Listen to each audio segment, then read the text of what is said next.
Sí, David, ya está. Yo me voy para arriba. ¿Dónde te vas? ¿Se me escolta? Sí? Sí? I jo, no? Igual. I estan de camí també els companys Xema Lizarro, Rita Osao i Vicenta Jiménez, que eren quan arriben, així que anem començant l'acte. Moltíssimes gràcies per vindre. Vaig a presentar al company. Us presente al diputat per Valladolid, que està al Congrés Estatal, Juanma de Olmo, i nos va contar coses molt interessants. Va cantar. Va cantar. Boníssim, Juanma. Moltes gràcies.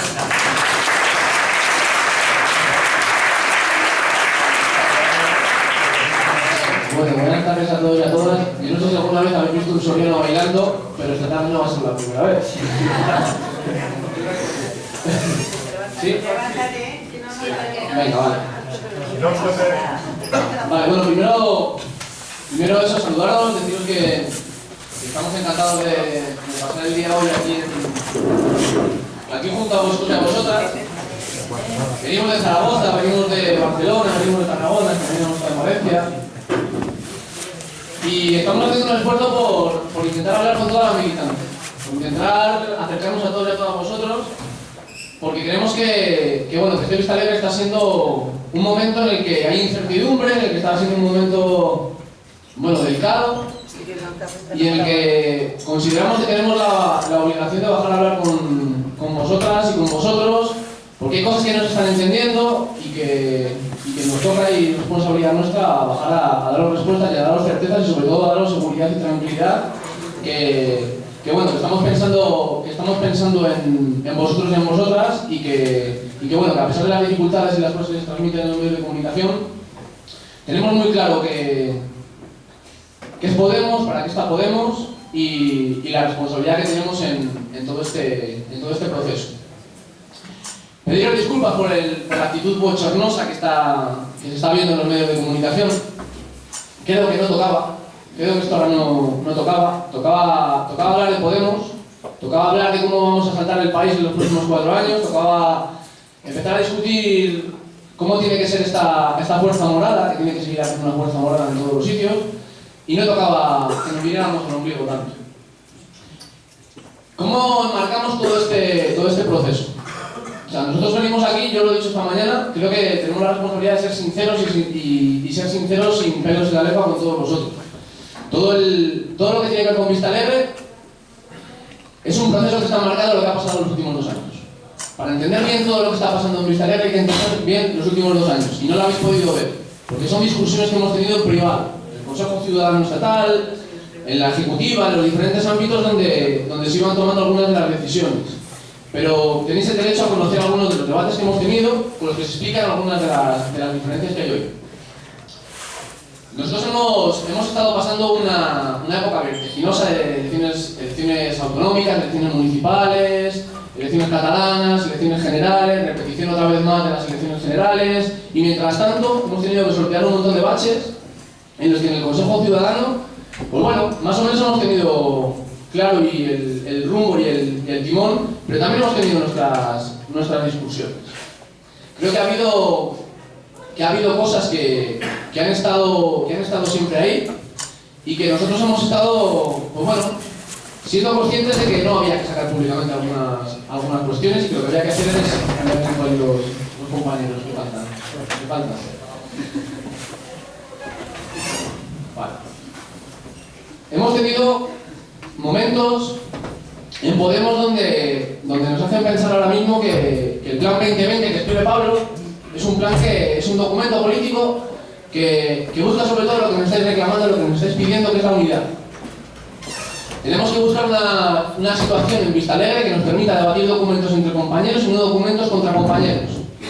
Y Pablo está haciendo, y va a seguir haciéndolo hasta el último día, no lo dudéis, esfuerzos porque al final ese documento pueda estar ampliado por todos los actores que quieran que esté ampliado para intentar llegar a Vista Alegre con un solo documento. También os digo que no va a ser fácil y que estáis viendo ya en los medios de comunicación y en los debates que tenemos que no va a ser fácil.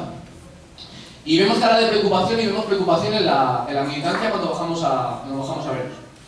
Ha habido diferentes momentos que tenéis que conocer en la discusión del Consejo Ciudadano Estatal, donde se han elevado cuáles eran los grandes temas. Yo creo que en Vista Alegre tenemos que salir con tres objetivos principales. Hay tres objetivos. Uno, que Podemos siga siendo Podemos, es decir, que Podemos siga sin tener complejo a darle miedo a los poderosos, aunque a ellos les moleste.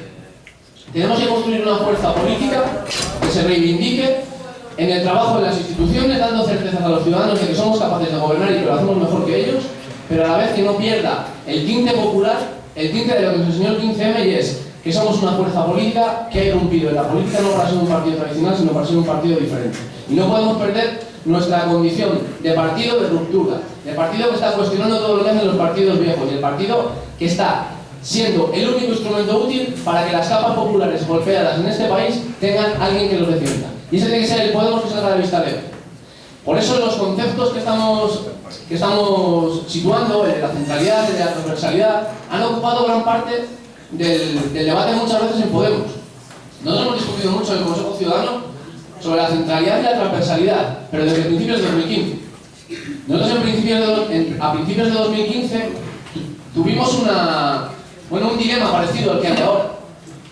Tuvimos nuestro debate, tuvimos nuestras discusiones en el Consejo Ciudadano cuando irrumpió la fuerza del Berriber.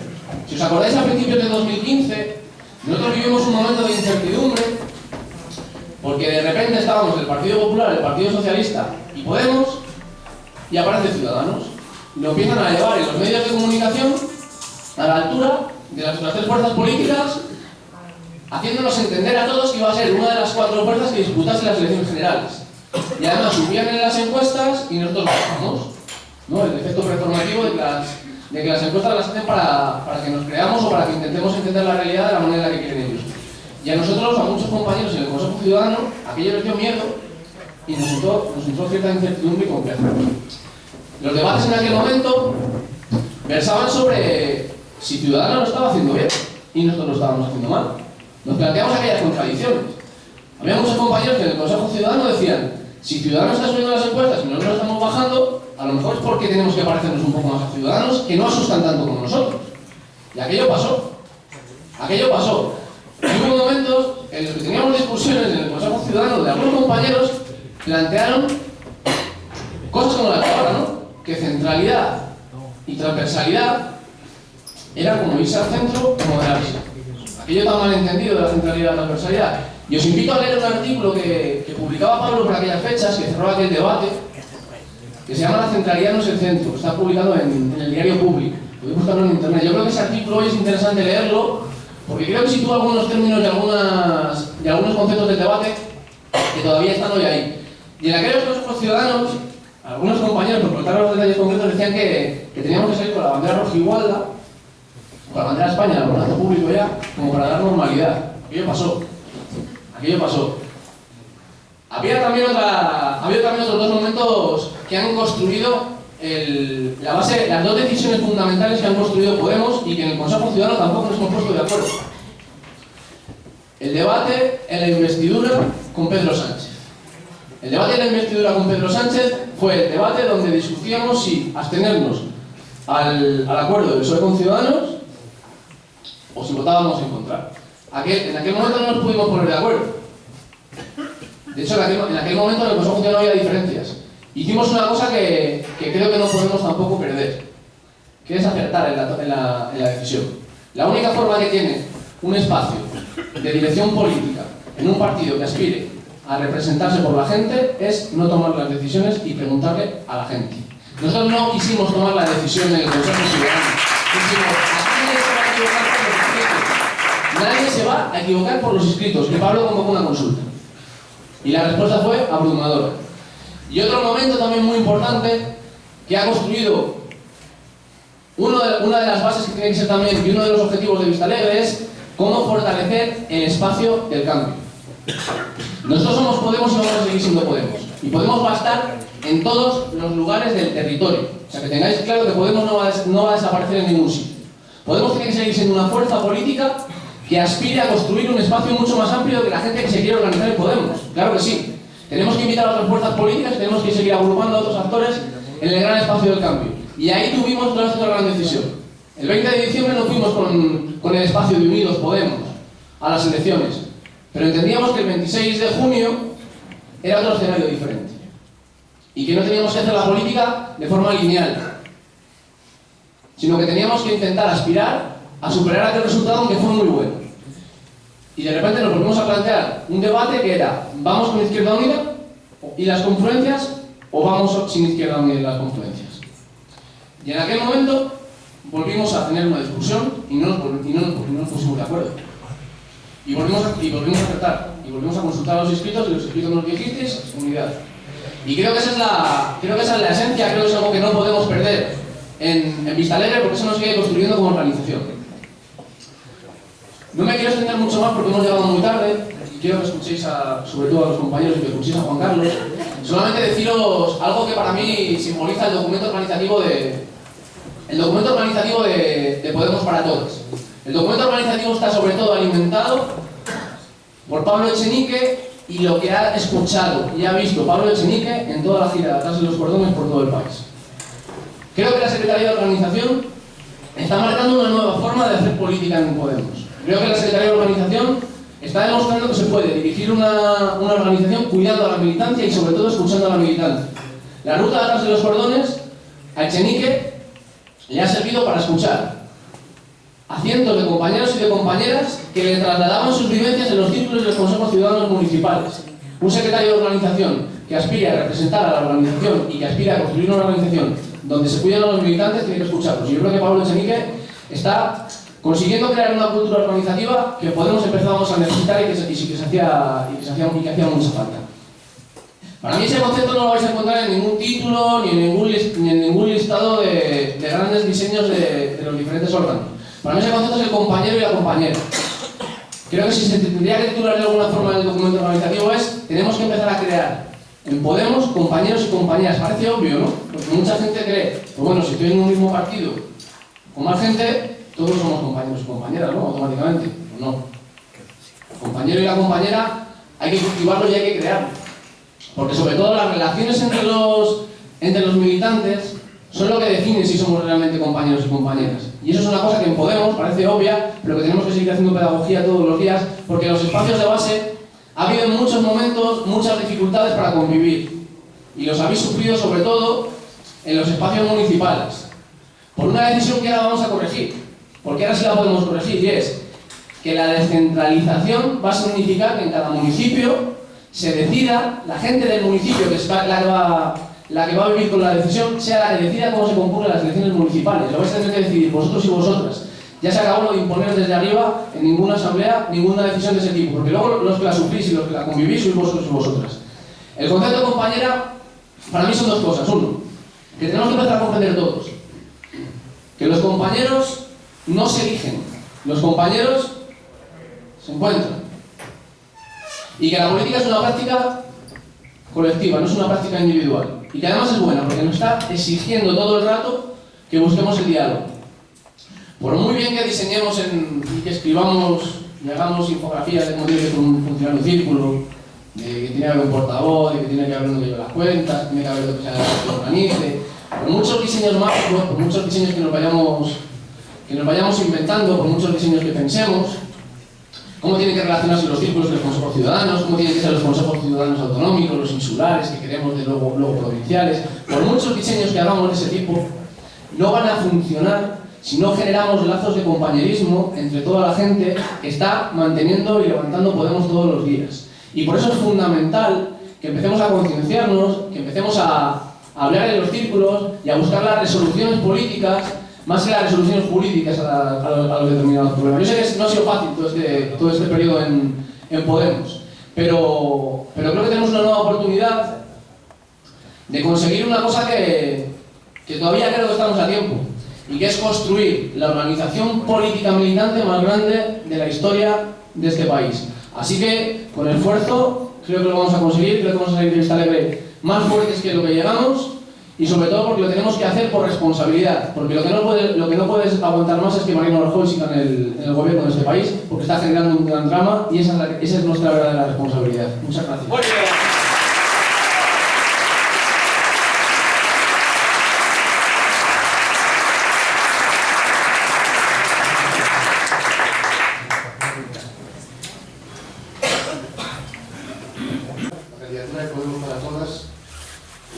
Han sido básicamente dos elementos, ¿no? Dos cuestiones.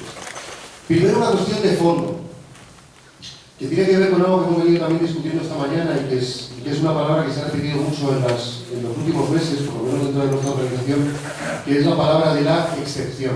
¿Qué significa la excepción? ¿Y qué significa que vivamos en un momento histórico excepcional? ¿No? Y es bastante histérico, ¿por qué? Pero cuando hago esta reflexión, sí me parece muy bien que entendamos, ¿no?, o que nos situemos en ese contexto que estamos viviendo. Es decir, España vive desde hace 8 años un periodo excepcional, ¿no? Un periodo excepcional que ha dado luz a una organización como Podemos. Y en ese sentido tenemos que tener muy claro que somos hijas e hijos de la excepción. No somos normales, ¿no? Somos propios de una situación excepcional. Y por eso somos un movimiento, vamos a decir técnicamente, populista.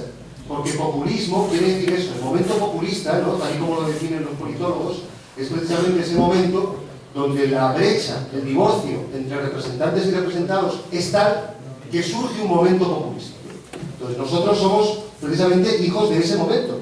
Por eso hemos aparecido. Y precisamente ha sido esa excepción la que nos ha permitido meter el pie ahí, ¿no?, antes de que nos cierren la puerta en las instituciones, y aprovechar ese momento para empezar a cambiar las cosas, ¿verdad? Entonces, ¿cuál ha sido la estrategia del enemigo? Y aquí sí que es el enemigo, el Partido Popular. Ha sido normalizar la excepción, ¿no? A partir de ahora, el mensaje que nos lanzan es: ¿se acuerdan ustedes cuando había derechos sociales? Bueno, pues ya no se acuerden porque ya no va a haber más. Se normalizó la excepción. Aquello que nos dijeron que estábamos en un momento difícil, que había que apretarse el cinturón, que luego ya vendrían tiempos mejores, mentira. A partir de ahora ya nos dicen la verdad. La verdad es que ese cinturón va a permanecer apretado para siempre. O al menos eso dicen ellos, al menos eso pretenden, ¿no? Pues bien, creo que nuestro desafío histórico como organización precisamente es no normalizarse, mantener la excepción, alimentar la excepción, ser un motor, una dinamo que genere precisamente esa excepción que nos permita seguir manteniendo la oportunidad, manteniendo la ventana de oportunidad. Cuando me dicen eso de, pero bueno, es que tú no te quieres normalizar, quieres vivir permanentemente en tensión, mi respuesta siempre es, sí, yo me voy a normalizar cuando ganemos. Cuando ganemos, nos normalizamos. Mientras tanto, aquí no se rinde nadie. Aquí hay que seguir luchando, ¿no? Porque frente a nosotros tenemos a los que han pretendido generar la, vamos a decir, la resignación, ¿no? Esto es lo que hay, váyanse a sus casas porque por mucho que protesten no van a cambiar las cosas, ¿no? Bueno, pues creo que nuestro partido precisamente lo que tiene que hacer es romper ese marco, romper esa matriz, explicar a todo el mundo en este país que o nos movilizamos todas y todos o nos van a imponer la excepción. No nos estamos jugando un momento puntual, nos estamos jugando posiblemente los próximos 50 años de historia de España. Y por eso ahora es cuando todas y todos tenemos que estar también a la altura. Y nuestra organización, en ese sentido, la primera, ¿no? Porque precisamente tenemos que ser capaces de eso, de hacerles ver a los poderosos que quizá pueden hacer lo que quieren hacer, pero que enfrente van a tener ruido y van a tener caña, ¿no? Van a tener caña. Y que además la aspiración no puede ser otra que la de derribar a este gobierno, derribar a este gobierno. No solo ganar las elecciones, por supuesto, además hay que derribarlos, ¿no? Porque de lo contrario van a ser las capas medias y las capas populares las que sufran, ¿no?, esa normalización que nos quieren imponer. Por lo tanto, el momento no nos permite relajarnos. Tenemos que tener una organización tensa, tensionada, como dicen ahora, tensionada con las luchas que la gente reclama y que se producen todos los días en España. Y por eso, si nos normalizamos, si pensamos que con hacer la vida en las instituciones estamos trasladando el mensaje de las calles y de los pueblos de España, nos equivocaremos. Nos equivocaremos. Porque nosotros no tenemos que trasladar nada. La gente, el pueblo, tendrá que ser el protagonista del proceso. Y nosotros, como representantes institucionales, bueno, tendremos que apuntalar el proceso, tendremos que darle luz, vestirlo, pero el proceso no es nuestro. Nunca será nuestro. El proceso siempre será de la gente. Y por eso tiene que haber un partido que entienda esto. Que entienda que la institución es solo uno de los, vamos a decir, de los puntos finales donde acaba la acción política, pero no es el único, ni desde luego donde empieza. Empieza siempre en los problemas cotidianos de la gente. Empieza siempre en los barrios, en los municipios, etc. Entonces, he escuchado en otras candidaturas que hablan de eso de, no sé, ser ahora los chicos buenos y demostrar que podemos ser normales. Claro, pero es que, o sea, yo respeto mucho a los compañeras y compañeros que dicen esto, pero ¿alguien de verdad piensa que nos van a dejar ser normales? No, somos unos outsiders, somos unos polizontes en su barco y por lo tanto nos quieren fuera. Punto pelota, nos quieren fuera. Por lo tanto, no es que si nos portamos bien nos van a dejar entrar en el barco, no. Vamos a seguir haciendo ruido hasta tomar los mandos del barco. Hasta tomar esos mandos. Y hasta que no lo hagamos, aquí no se rinde nadie. ¿No? Segunda cuestión. Una de las cuestiones que también me ha hecho sentirme mucho más vinculado a esta candidatura, ¿no? Y como yo siempre, respetando a todas las compañeras y compañeros que trabajan por otra candidatura y que trabajan también por un Podemos mejor, ¿no? Y que por supuesto con los que me siento también cercanos.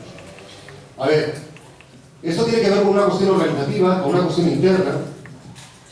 Y luego, claro, muchos nos han criticado. No, siempre estáis hablando de vosotros mismos. Bueno, estamos en un periodo precongresual. Precisamente para eso sirven los periodos precongresuales. Para hablar de la herramienta que queremos construir. O sea, yo creo que no está mal que hablemos de eso. De hecho, yo creo que es muy importante que lo debatamos democráticamente y en abierto, ¿no?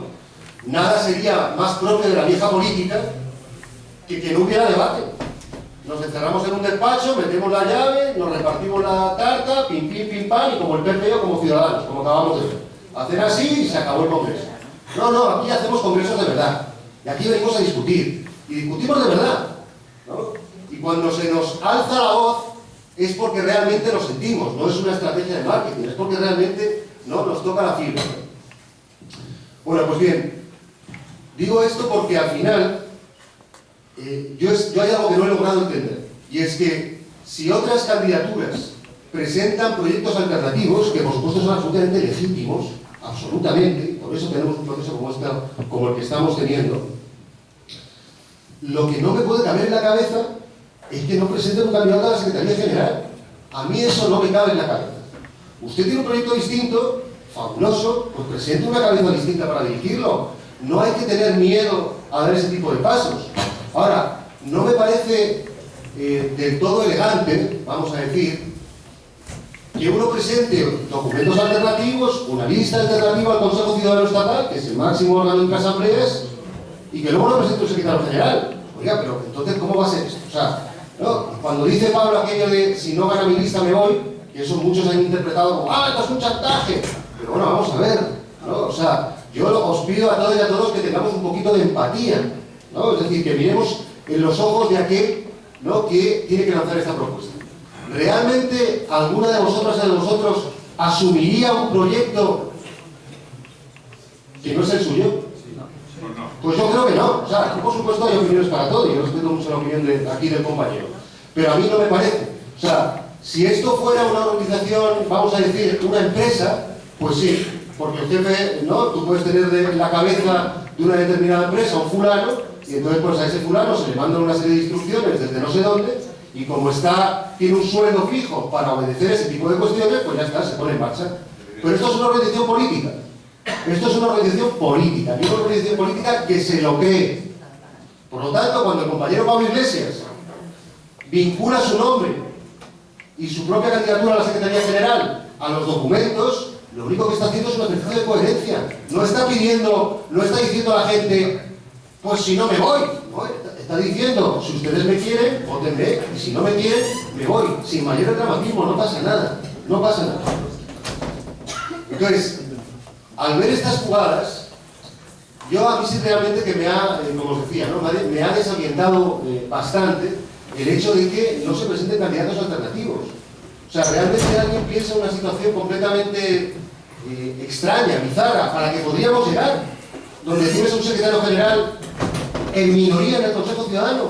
Pero, ¿esto cómo es posible? O sea, ¿dónde se ha visto que un presidente, ¿no? Por llevarlo un poco al símil del parlamentarismo, ¿dónde se ha visto que un presidente esté en minoría dentro de un parlamento? No puede ser, ¿no? Porque estaría sometido permanentemente a la presión de hacer lo que no quiere hacer. Por lo tanto, oye, pues das el paso a costar que vas, sin mayor dramatismo, no pasa nada. Con el mayor fair play y el mayor sentimiento democrático que podamos tener, ¿no? Si ganan ellos, pues muy bien, aplauso, paso al costado y se deja a los compañeros de los compañeros porque será lo que hayan elegido, ¿no? el conjunto de la organización. Pero si no ganan, ¿no? Si gana la candidatura de Podemos para Todas, bueno, pues entonces tendrá que ser la candidatura de Podemos para Todas la que lidere la acción del Consejo Ciudadano.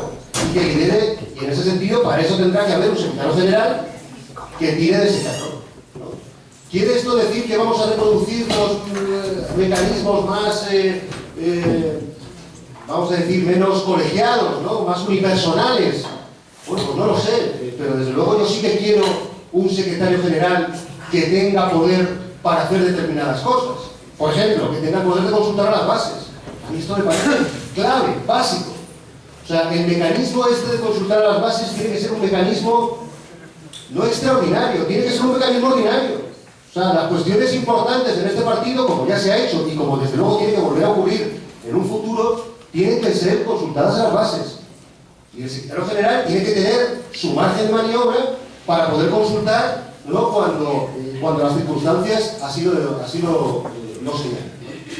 Mira, ya con esto me callo, simplemente deciros, y con esto ya termino, que vivamos el debate acaloradamente, como lo estamos haciendo, pero siempre dentro de un orden, ¿no? Y recordando que estamos hablando entre compañeras y compañeros, ¿no? Y recordando que hay que ser inflexible y duro con los argumentos, pero muy, muy respetuoso con las personas. Porque ahí sí que podría ocurrir que salimos de este periodo tocados, porque al final acabamos con rencillas personales, no porque tú me has dicho que yo te he dicho. A ver, o sea, con los argumentos no hay piedad. Se discute, se debate, se destroza y se construye. Con las personas y con las compañeras, vamos, no, respeto no, más allá del respeto, ¿no? Cariño. Y nada más, muchas gracias.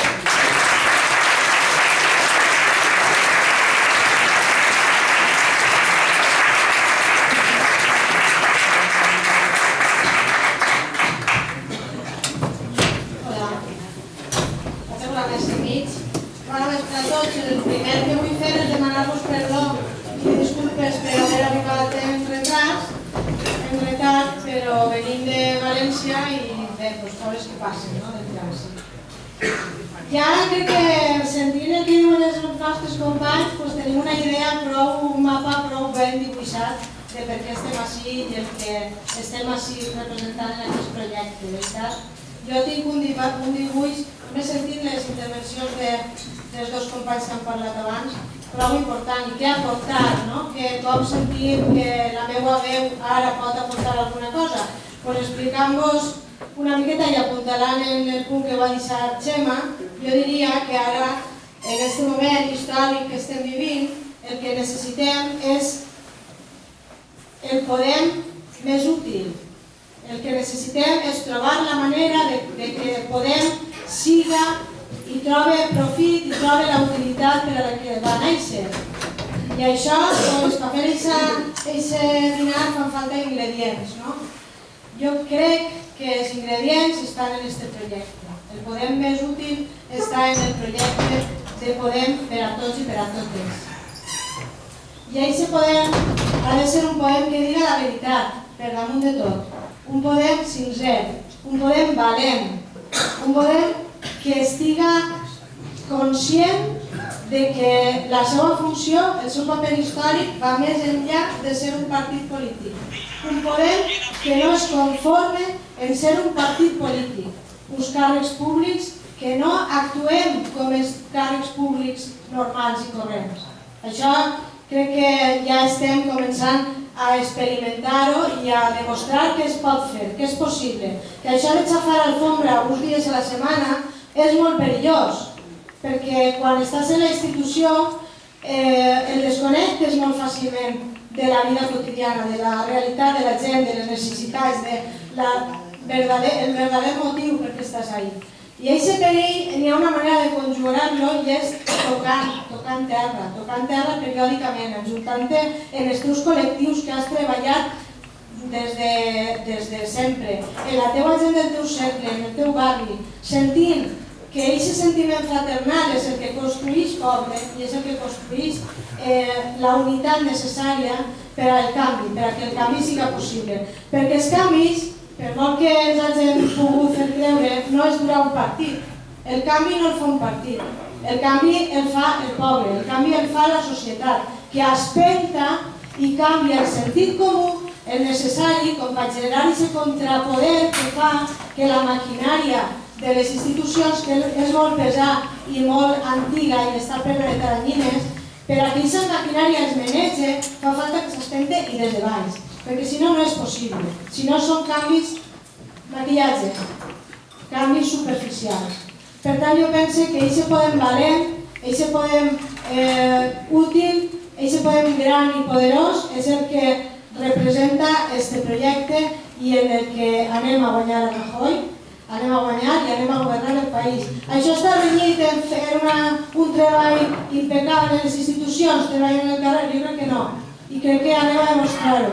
Es pot treballar en la institució, s'ha de fer, s'ha de portar allí la veu de la ciutadania, però sense suplantar-la.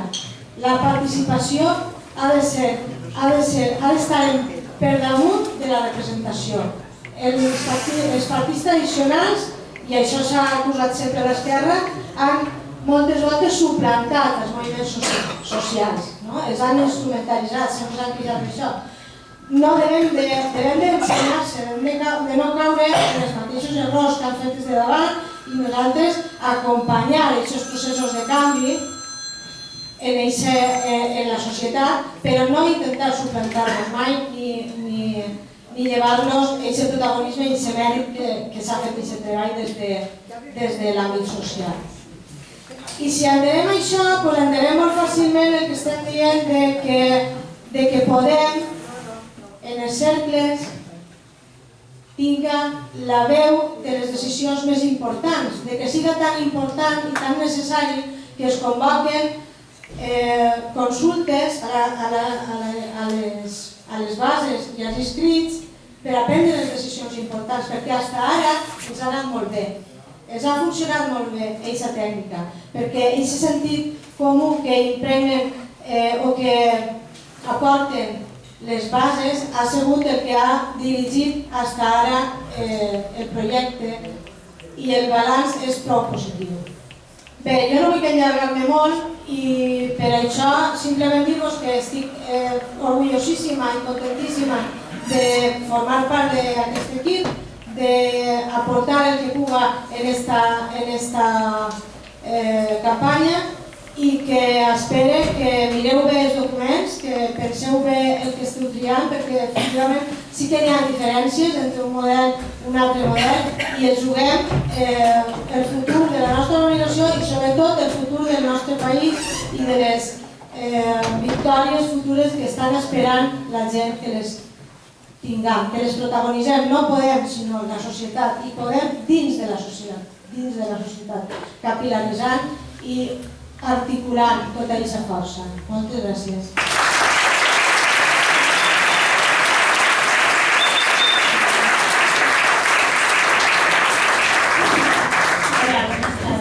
Todos acordados también, igual que Vicenta, me disculpo un poco por el retraso. Y bueno, deciros que estamos aquí muy ilusionados y voy a añadir muy pocas cosas más a lo que han comentado mis compañeros, porque estoy aquí, porque sigo ilusionada. Y voy a contarles una anécdota, porque en un momento determinado alguien me preguntó si quería apoyar a la candidatura de... recuperar la ilusión, ¿no? Y recuerdo que estuve así como un poquito pensándolo, ¿no? Es una persona muy querida, como lo vamos a hacer todos más después del proceso de Vista Alegre, porque está claro que ahora estamos presentando documentos y estamos enfrentando posturas que luego en el fondo los documentos no son tan diferentes. Queremos lo mismo para España y en un momento determinado nos dimos cuenta que se estaban fracturando nuestros derechos y había que recuperarlos, ¿no? Entonces yo le contesté a esta persona que yo jamás había perdido la ilusión y en el proyecto de Podemos, en el proyecto por el que Pablo Iglesias se marchó a Europa con 5 eurodiputados.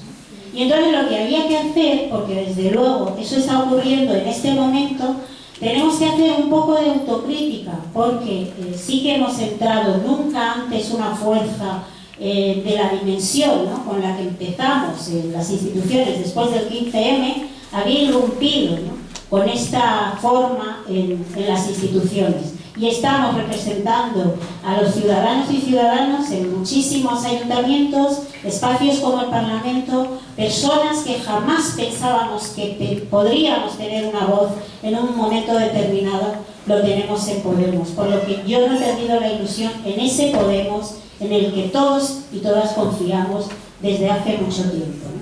Entonces, yo lo que quiero deciros que es verdad, haciendo esta autocrítica, que es verdad que en un momento determinado hemos abandonado un poco los círculos, hemos abandonado las bases de trabajo, hemos abandonado, aunque sí es verdad que no hemos dejado de pensar en ningún momento y de estar en las instituciones y en la calle, porque las dos cosas se deben hacer, porque es la manera de retroalimentarnos con lo que está pasando en la calle. Y una muestra de ello es el documento de feminismo que hemos apoyado las dos candidaturas, Podemos en Movimiento y nuestra candidatura, porque sí que es verdad que se demuestra que la fraternidad, el consenso, el amor del que tanto hablamos en Podemos se puede llevar a cabo y se puede hacer grandes trabajos. El problema que, por ejemplo, tiene la casta es que no se quiere. Como son muy poquitos, no se quiere, y resulta que nosotros no nos estamos dando cuenta que la fuerza la tenemos nosotros, y si nos movemos, se mueve el mundo. Yo animo a la gente que sigamos ilusionados, que trabajemos por el proyecto, porque es posible, y que apoyemos esta candidatura y salgamos de Vista Alegre con un proyecto reforzado para impugnar el régimen del 78, que si no, no tendría ningún sentido. Muchas gracias.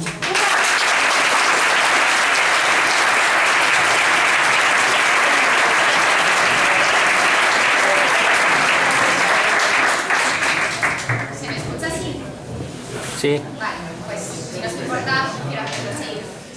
Sin micro, sí, que podemos hablar un poquito. Que llegará a toda... Sandra, mejor con el micro, ¿eh? ¿Cómo? Que mejor con el micro. Es que lo digo porque no puedo micro, libreta y todo. Lo decía por... Bueno. Sí, se me escucha así bien. Bueno, se te escucha, vale. Sí, Olvídalo. bueno. Si no se me oye, me paráis y me decís y cojo el micro en un momento dado. Vale, bueno, no me he presentado antes, muchas ya me conoceréis, soy Sandra Mínguez, soy diputada así en Corts, valencianes, y nada, muchísimas gracias por venir, ya lo comenté antes. Bien, quería lanzaros dos preguntas concretamente, que son, ¿cómo veíais España vosotros antes del 2008? ¿Cómo estaba? Bueno, mal. No estaba del todo. Estaba mal. Estábamos mal en realidad, pero nos hacían creer que no. ¿Y cómo veis España antes del 2011? Por el 2011. Bueno, ahí ya la cosa iba mal. iba bastante mal. Ahora está peor, ¿eh? Pasa una cosa, que lo que pasa es que el PP gana por mayoría absoluta las elecciones en España y con ello nuestro país sufre la mayor oleada, el mayor ataque a nuestra democracia y a los derechos que tanto había costado conseguir. Sobre todo yo voy a hablar y voy a centrarme en los derechos de educación. En esta etapa, a partir del 2011, ¿qué aparece en educación? Algo que todas rechazamos. Al 11, una ley. Oye, hay que ver que las leyes en el Congreso o en les Corts cuestan mucho de llevar a cabo, iniciativas, PNLs, lo que sea, entre que en el Congreso estatal, que se elabora, que se enmienda, que se lleva al Congreso, que vuelva al Senado, que vuelva al Congreso, pasan meses y meses. Esto se cocinó muy rapidito, ¿eh? La 11 pim pam, enseguida la tuvieron lista. La tuvieron lista además en contra y sin contar con la comunidad educativa, y con quien sí que contaron, que no se dice, además es muy importante decirlo, a quien sí beneficiaron con esta ley fue a dos colectivos, a las élites económicas, y esta es la que no se dice, a las élites eclesiásticas. Porque hay que hablar que esta ley beneficia mucho a la Iglesia y a las doctrinas que en ella se imparten. Cientos de manifestaciones, miles de personas, millones estuvimos diciendo no a la 11 a lo largo y a lo ancho de nuestro país. Esto fue así, dijimos que no, y no bastó. No bastó, no nos escucharon y todos nuestros esfuerzos no llegaron a lo que nosotros queríamos. Y esta ley, lo que se produjo desde el 2011, desde que el PP llegó al gobierno, es que desde el 2011 se han dejado de invertir, se han invertido 6.000 millones de euros menos en educación. Se han despedido en los últimos 4 años a 23.500 de nuestras maestras y maestros, profesores y profesoras. Se ha bajado en la inversión en educación, en algo tan importante como la educación, a límites del 4,19% del Producto Interior Bruto. La media europea es del 5,6%. Y cuando siempre que nos fijamos en los mejores sistemas educativos, los del norte de Europa, la menor inversión que tienen es del 7%. Pues esto es lo que ha pasado con la educación en este último año. En este periodo, en estos años, y en este periodo tan oscuro, la ciudadanía no nos quedamos quietas, no nos quedamos calladas, y surgieron movimientos como la Marea Verde, que fue con el que muchas de nosotras y nosotros nos enfrentamos a ellos. No nos hicieron caso, pero nosotras sí que lo dijimos. Bueno, y os preguntaréis, pero si esto es un acto de Podemos para Todas, ¿qué hace aquí Sandra contándonos esto de educación? Que es muy interesante y hay que recordarlo, ¿no?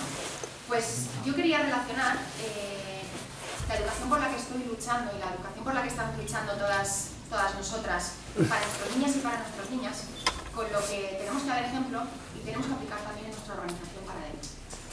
Porque es tan importante hacer las cosas para afuera como para adentro, y hay que hacer ambas. Y yo no puedo estar pidiendo unas cosas en educación y exigiendo, y luego en la organización exigir las contrarias, ¿no? para el propio funcionamiento de una organización.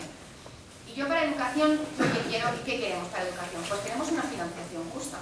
Es que sin una financiación justa, nuestras niñas y nuestros niños van a seguir estudiando en barracones. Es que sin una financiación justa, nuestras niñas y nuestros niños van a seguir teniendo unas ratios elevadísimas. Se va a seguir teniendo un profesorado interino porque no se crean esos puestos de trabajo para dar la estabilidad al sistema educativo que tanto se necesita. ¿Y esto por qué lo digo? Porque yo también quiero esto para mi organización. Yo quiero una organización que esté bien financiada y que no esté bien financiada solamente en estatal, dentro de lo que nosotros no trabajamos ni pedimos dinero a los bancos, ¿no? Yo quiero una financiación que llegue hasta el último municipio del último pueblo de España. Y quiero una financiación justa para nuestros círculos y para nuestros consejos ciudadanos municipales y para nuestros consejos ciudadanos autonómicos y para estatal también, pero para los demás también. Y por lo tanto, si queremos una financiación justa para educación, también la queremos para Podemos. Y yo quiero una educación inclusiva. Y quiero una educación en la que todas tengamos cabida. Quiero una educación en que nuestras niñas y nuestros niños con necesidades especiales, que a mí me gusta llamar nuestras niñas y nuestros niños con derechos especiales, estén, igual que el resto de sus compañeros, en las aulas ordinarias. Y eso es muy importante. Y quiero una organización, una educación que no deje a nadie atrás. Quiero una educación que no deje atrás a 127.000 de nuestras universitarias y universitarios que se han quedado por el camino y que ya no están estudiando porque no han podido pagar las tasas. Quiero una educación así, que no deje a nadie atrás. Y quiero un Podemos también así, que no deje ni una sola persona atrás. Que tenga unidad y que las voces minoritarias estén representadas. Que los círculos tengan voz en el Consejo sectoriales tengan voz en el Consejo Ciudadano Estatal y que esas voces minoritarias se oigan, que son igual de importantes. Quiero nombrar una cita de una persona que para mí merece todos mis respetos y que es una de las personas más importantes de mi vida, que es mi padre. Y mi padre siempre me dice: hija, no hagas lo que no te gustaría que te hiciesen a ti. Pues como no nos gustaría y no nos ha gustado muchas veces que aun siendo minoría nos dejen aparte, pues yo también quiero esto en nuestra organización, que todas y todas tengamos voz, por muy minoritarias que seamos.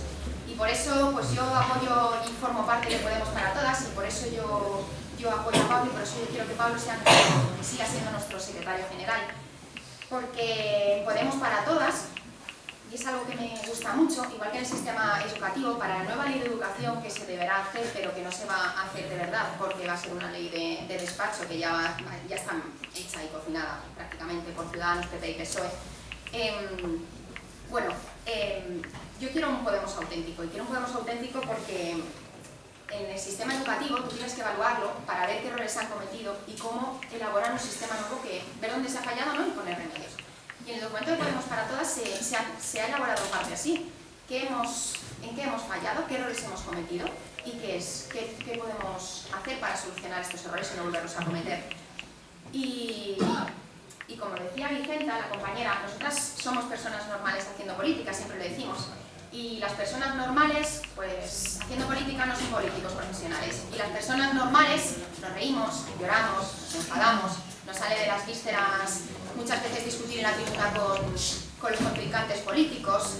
Y como somos humanas y como somos personas normales haciendo política, nos equivocamos y no tenemos miedo a reconocerlo. Y además creo que es muy sano hacerlo. Y como decía el compañero Chema, yo me niego, y seguro que vosotras también lo hacéis, a normalizar la política. Yo me niego a normalizar la política y a normalizar todos los derechos que nos han quitado y seguir viviendo así. Creo que nunca lo hemos hecho y creo que no lo tenemos que hacer. Y no vamos a normalizarla. No vamos a normalizarla hasta que se nos devuelvan estos derechos. Y Lágrima, la compañera, dice una frase que a mí me gusta mucho, y que es una frase, la pone como ejemplo de otra candidatura. Hay otra candidatura que habla de seducir, hay que seducir a los que faltan. Bien, y yo os quería comentar y que reflexionemos también qué es eso de la seducción, porque es como una cosa para reflexionar, ¿no? Y a mí la seducción, a mí me suena a primera cita. Cuando tú tienes una primera cita con un chico o con una chica, pues tú qué haces, pues tú intentas seducir, ¿no? Te pones guapa y sacas tus mejores sonrisas y tus mejores, ¿no? Para gustar a la persona que tienes enfrente. Pero es que yo no quiero seducir en política. Yo quiero algo auténtico, quiero algo verdadero. Yo no quiero que me seduzcan. A mí me han intentado seducir los partidos políticos, PP, PSOE, muchísimo tiempo, y otros. Y lo que estaban haciendo no era seducir, era mentir. Yo quiero que me digan la verdad. Y quiero elegir, porque somos inteligentes y porque sabemos pensar por nosotras mismas. Y yo no quiero que me seduzcan, yo quiero algo auténtico. Y si me gusta, lo votaré. Y si no, no. Y lo vamos a votar, porque es que somos nosotras y nosotros. Y es el bienestar de la sociedad lo que estamos reivindicando. Por lo tanto, yo no quiero que me seduzcan, yo quiero un Podemos auténtico y de verdad. Bueno, y ya para finalizar, simplemente añadir, yo no he venido aquí a ser moderada, y creo que muchas de nosotras y nosotros tampoco hemos venido aquí a ser moderados. Yo no he venido aquí a callarme, ni mucho menos. Yo he venido aquí a decir lo que pienso, a decirlo con respeto, a decirlo con buenas formas, pero a decir lo que pienso y a luchar por todas y por todos y por los derechos de todas y todos.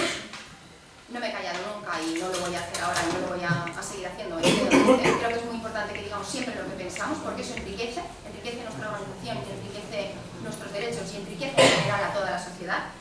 Y es muy importante, como decía Vicenta, hacer un buen trabajo institucional. Es importantísimo, tenemos que hacer un trabajo institucional impecable, pero igual lo importante es seguir y estar de donde venimos, que es en la calle, con los compañeras y compañeros trabajando conjuntamente por reivindicar esos derechos, porque que no se nos olvide, como dice Rafa Mayoral, donde hay una necesidad, tenemos que poner un derecho. Y eso es algo que tenemos que seguir haciendo siempre. Y gracias a que hemos sido combativas, gracias a que hemos sido irreverentes, gracias. No me salía las R's. Gracias a que hemos sido irreverentes, gracias a que hemos sido, y gracias a los que somos, los del sí se puede, hemos hemos conseguido muchísimas cosas. Por lo tanto, yo quiero una organización inconformista, yo quiero una organización que no se conforme con la normalización, yo quiero una organización valiente, yo quiero una organización ambiciosa y quiero una organización ambiciosa porque es muy importante que lleguemos y que tengamos un proyecto, un objetivo, y nuestro objetivo es el 2020 y nuestro objetivo es ganar las elecciones del 2020, ganarle a Mariano Rajoy porque somos la alternativa, somos la oposición y ese es el objetivo. Y yo quiero un Podemos ambicioso y además quiero un Podemos capaz. Y es que somos muy capaces porque nosotros trabajamos desde aquí y desde aquí, trabajamos desde el sentido común. Así que, como dice mi padre, no vamos a hacer lo que no nos gustaría que nos hiciesen a nosotras y a nosotros, no vamos a dejar a nadie atrás y por eso yo quiero un Podemos para todas. Muchas gracias.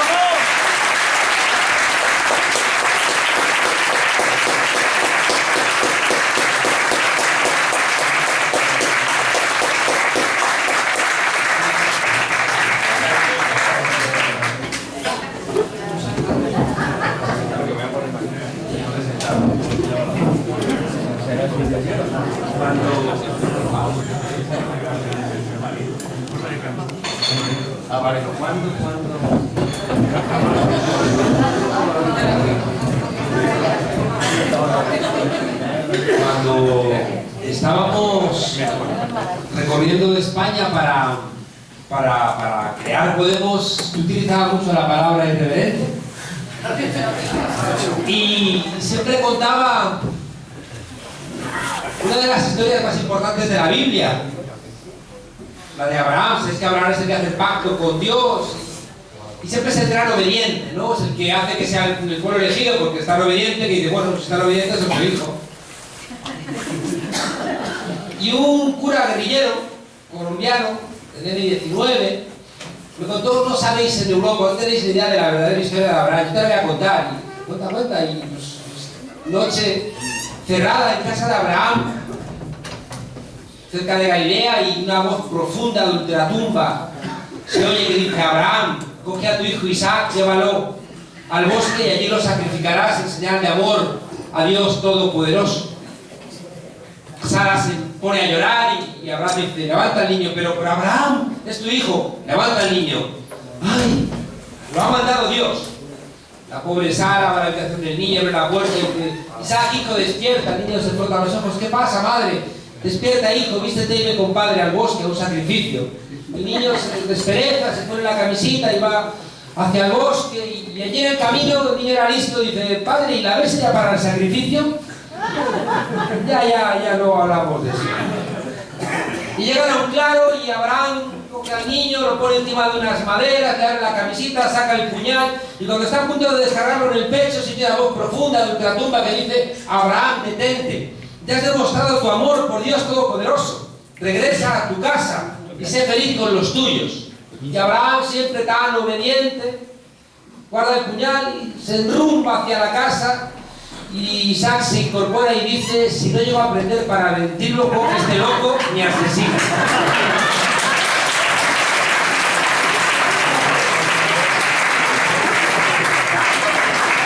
Y yo tocaba el sector en el que no tienes que fiar ni de Dios.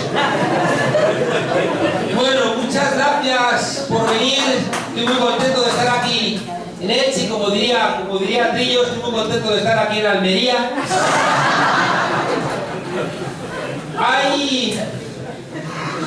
Cuando escuchaba a las compañeras recordaba que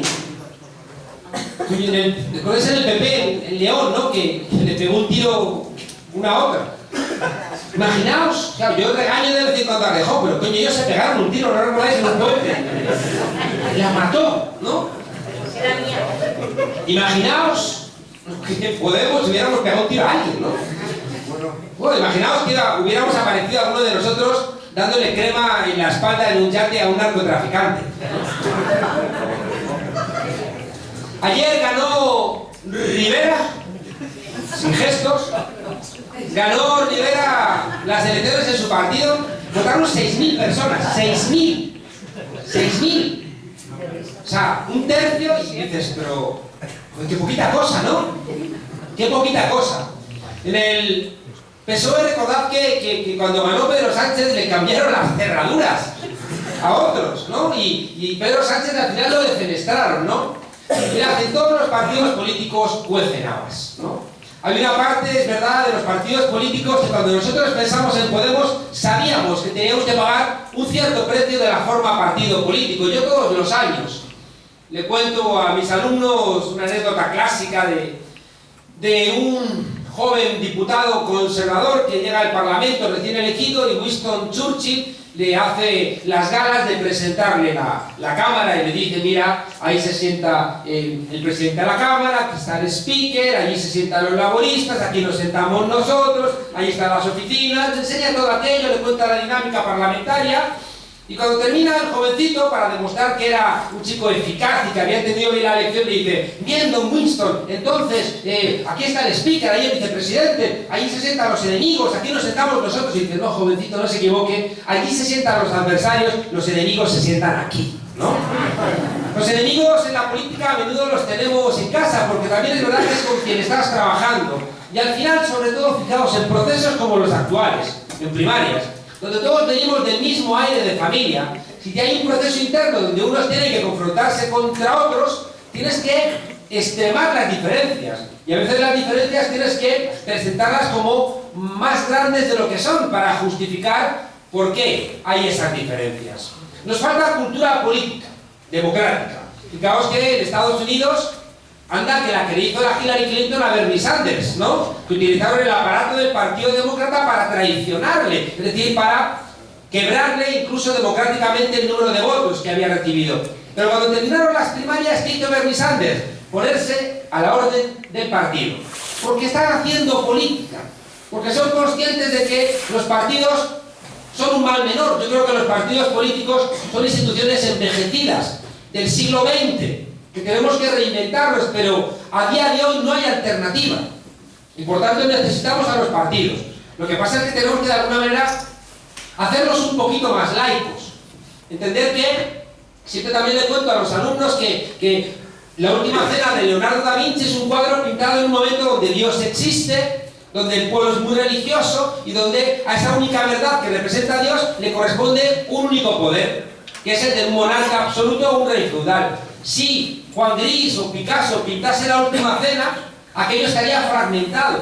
Y si la última cena tiene, te pongas donde te pongas, porque la perspectiva de ese cuadro sabéis que está colocada, ¿no?, para que Dios esté en el centro. Detrás hay una ventana, Dios está en el centro, la mesa es a cenar a 7 idiotas. No, pásame, Pedro, pásame la sal.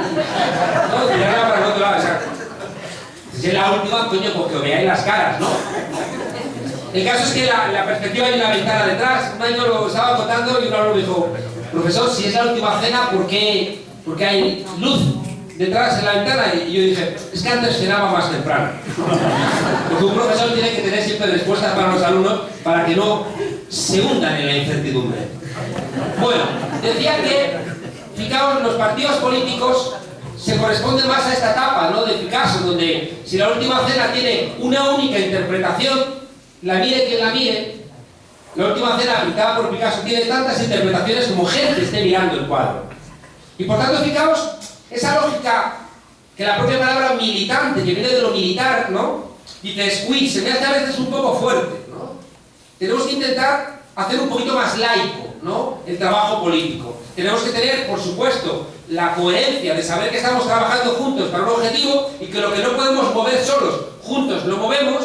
Pero al mismo tiempo tenemos que entender que la política tiene que ser más dialogada, que la política tiene que tener menos de vanguardia, que te baja línea y te dice lo que tienes que pensar y lo que no tienes que pensar. Y eso, amigas y amigos, todavía lo tenemos que inventar. Hemos heredado armas pelladas del pasado, hemos heredado un Estado, un Parlamento, un partido político, es decir, formas del pasado, y tenemos que ir reinventándolas, ¿no?, y viendo si somos capaces de construir algo diferente, y que no ocurra lo que nos ha pasado, que al comienzo de los círculos había 300, 400, 500 personas, y luego al final se quedan poquitos funcionando con la lógica del viejo partido. No nos interesa eso. Tenemos que ser capaces de inventar algo que permita que haya mucha gente. Y no vale tampoco, lo he dicho 1000 veces, que nos digan: no, es que hay 3 que han dinamitado el círculo, que 3 se han cargado un círculo de 500. Pues ¿sois tontos o qué? Esto es como cuando Hay un poema de Fried que dice: y te regresaron los 5.000 soldados que habían sido derrotados por el enemigo. Y cuando el general interrogó al cabo: ¿qué pasó? Si vosotros erais 5.000 y ellos apenas eran 10, y el cabo compungido contestó: es que nos rodearon, ¿no? Entonces, claro, de alguna manera nos hemos dejado rodear por esas viejas lógicas.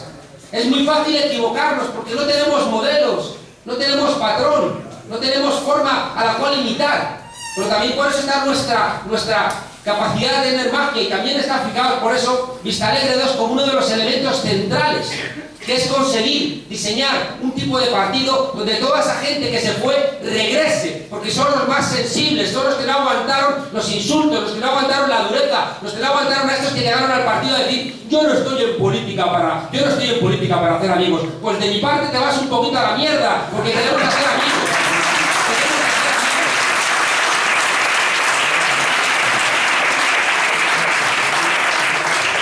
Hay una idea de fondo que quiero compartir con vosotros. Fijaos que me da cierto bochorno que en 3 años Podemos apenas haya producido material de discusión. Yo creo que a un partido como el nuestro, un partido movimiento, le sobra televisión y le faltan libros. Tenemos que regresar otra vez a la lectura.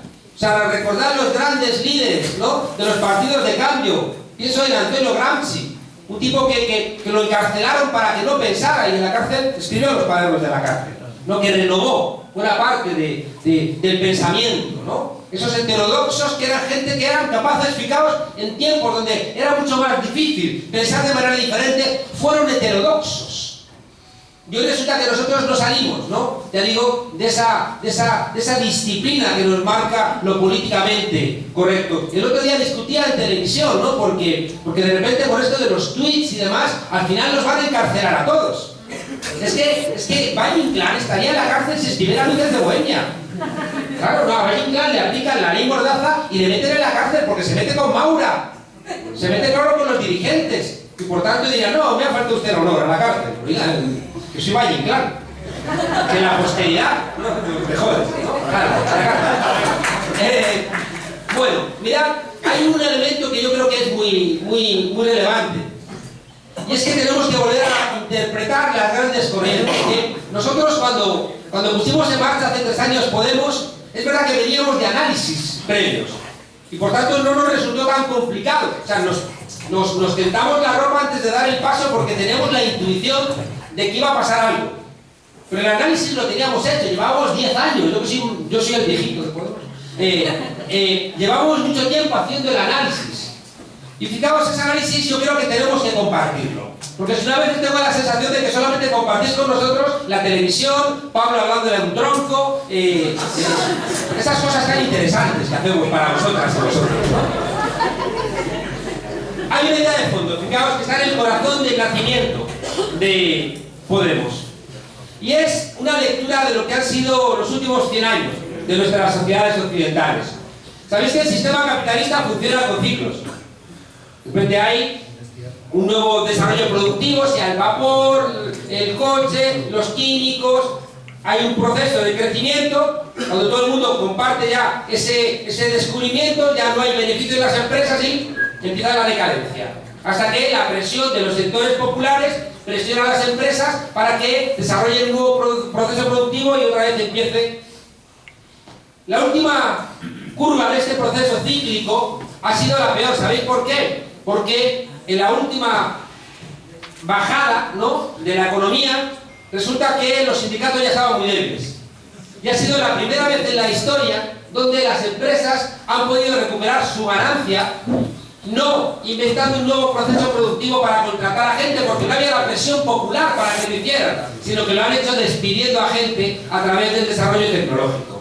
Y por eso, fijaos, todas las empresas, hasta las empresas chinas que estaban en China o estaban en otros lugares, están regresando porque hace 20 años no podían coser las máquinas valores, y lo cosían niños. Pero ahora ya, cuando suben los salarios en China, se van esas máquinas otra vez, se van todos esos trabajos otra vez a Finlandia, porque ya hay máquinas que sin necesidad de trabajadores producen este tipo de cuestiones. A veces me estremece cuando veo en el telediario anuncios todos llenos de optimismo diciendo y es el primer hotel en Japón donde está atendido solamente por máquinas. Y yo digo, joder, pues se alojará ahí una aspiradora, ¿no? Porque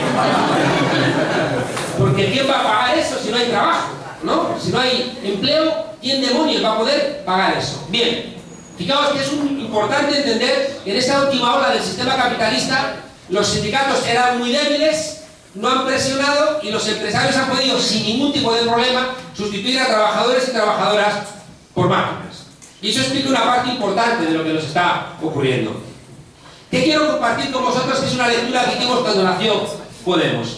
Nos dimos cuenta, fijaos, que desde la Revolución Francesa, desde 1789, había dos grandes tradiciones políticas en el mundo occidental. Dos tradiciones constantemente peleadas entre sí.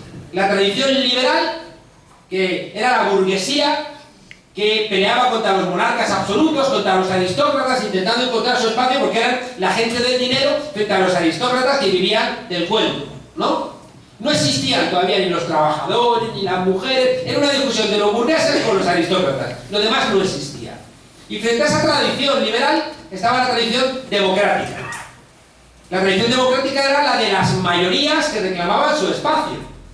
Es lo que yo siempre he contado, ¿no? De Espartaco reuniendo a los esclavos después de almorzar, donde están los soldados dormitando y les dicen, mirad a vuestro alrededor y decidme una sola cosa que no hayáis construido vosotros. Y los esclavos miran y dicen, todos lo hemos construido nosotros. Bueno, pues mirad otra vez a vuestro alrededor y decidme una sola cosa que sea vuestra. Y miran a su alrededor y dicen, nada es nuestro. Y entonces Espartaco, en la novela de Howard Fast, dice, pues entonces en la rebeldía no tenemos nada más que perder que las cadenas. Tomando una frase del manifiesto, ¿no? Me decía un mexicano que hay dos tipos de personas en el mundo, los que han leído el Espartaco y los que no han leído el Espartaco, de Howard Fast. Cuando yo digo a los alumnos me dicen siempre, ¿y vale la película? Yo les digo que la película no está mal, pero les cuento siempre lo de la cabra aquella que estaba pastando en un valle y de repente empieza a comerse un rollo de película, de celuloide, y llega otra cabra y le dice, ¿te gusta? Sí, pero me gustó más el libro. Bueno, fijaos, no se me distraigan con lo existes. La tradición liberal es una tradición que lo que reclama en términos de pensamiento es el individualismo, la propiedad privada, la división de poderes, es decir, que si los reyes tenían el poder ejecutivo, querían que los jueces no fueran lo mismo que los reyes.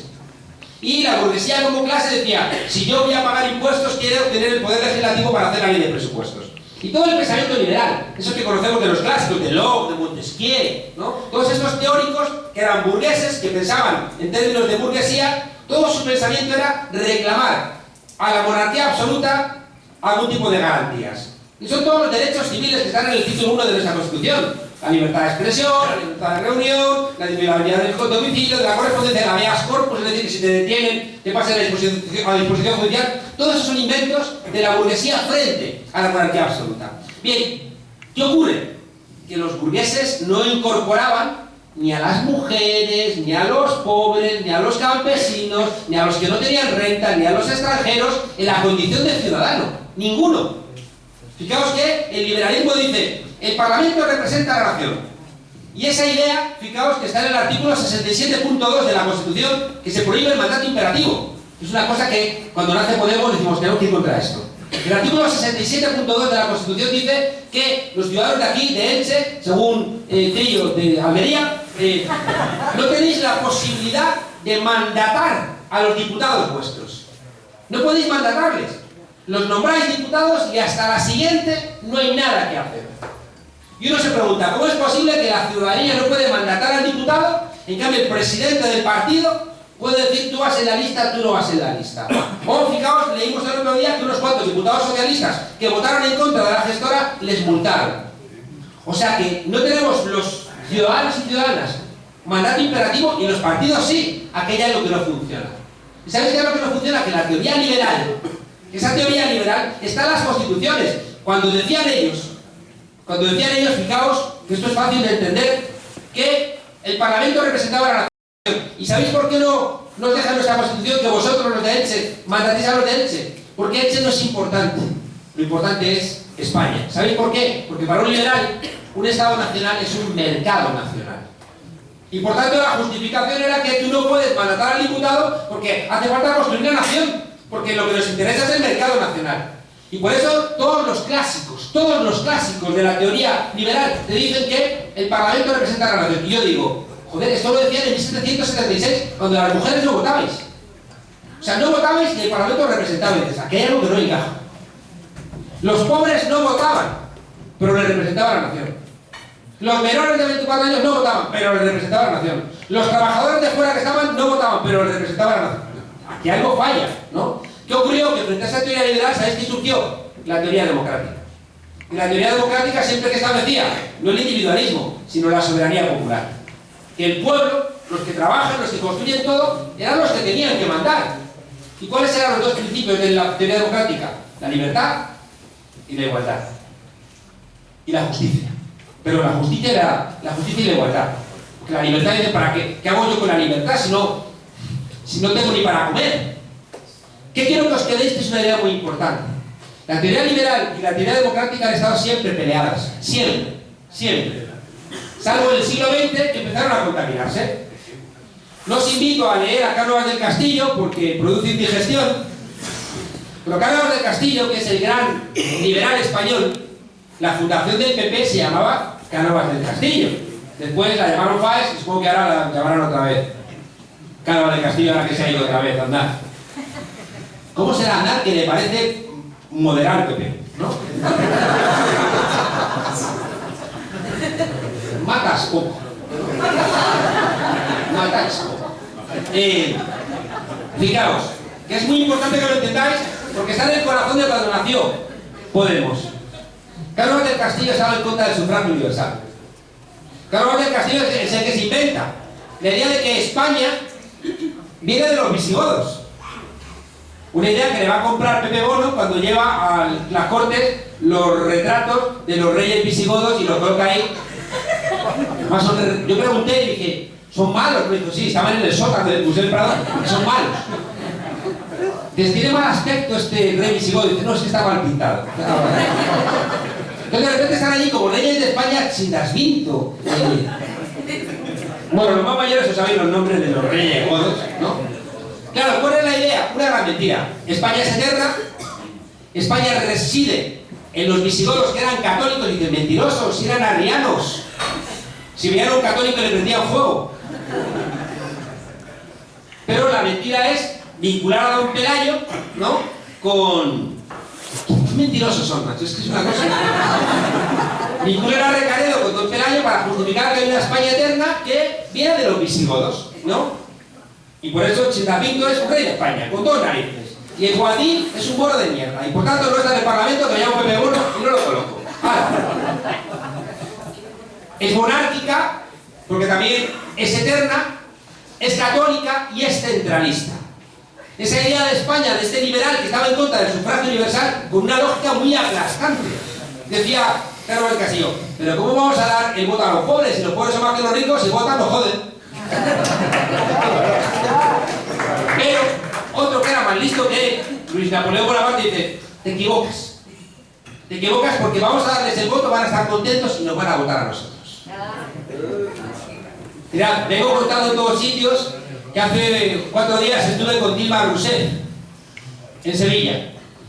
Y le decía, Dilma, ¿sabéis que ahora ya para dar un golpe de Estado no tienes que bombardear el Palacio de la Moneda, como hizo Pinochet con Allende, sino que puedes utilizar, ¿no?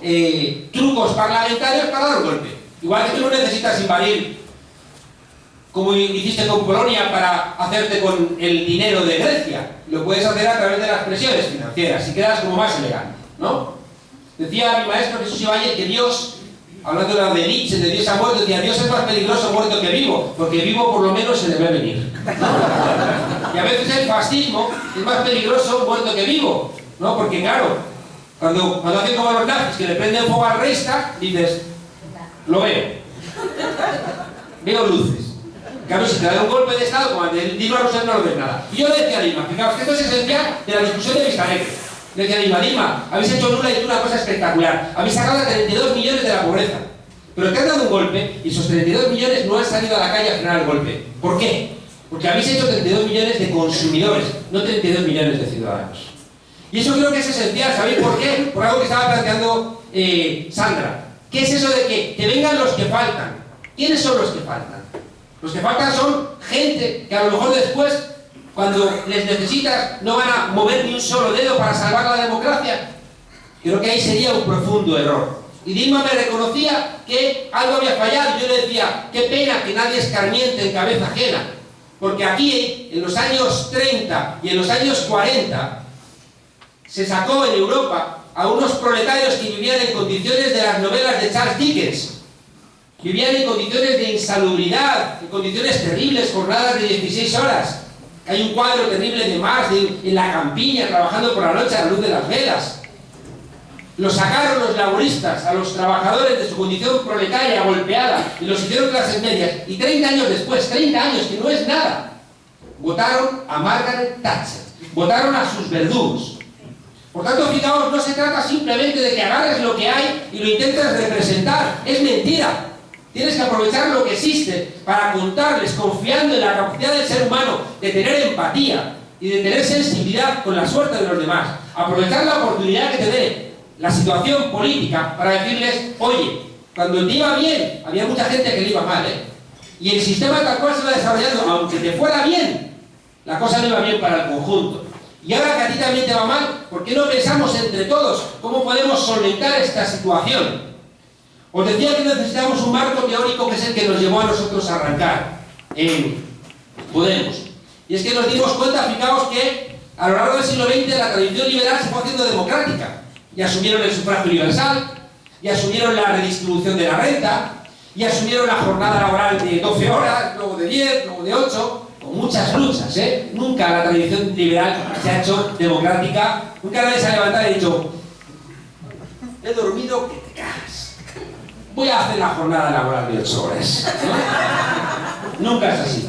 Si uno mira la evolución de los derechos civiles, de los políticos y de los sociales, detrás hay revoluciones, la francesa, la inglesa, la americana, la revolución de 1830, de 1848, la Comuna de París de 1871, no hay derechos sin presión, nadie entrega un privilegio si no te arrancas, nunca, nunca, en la historia de la humanidad, nunca.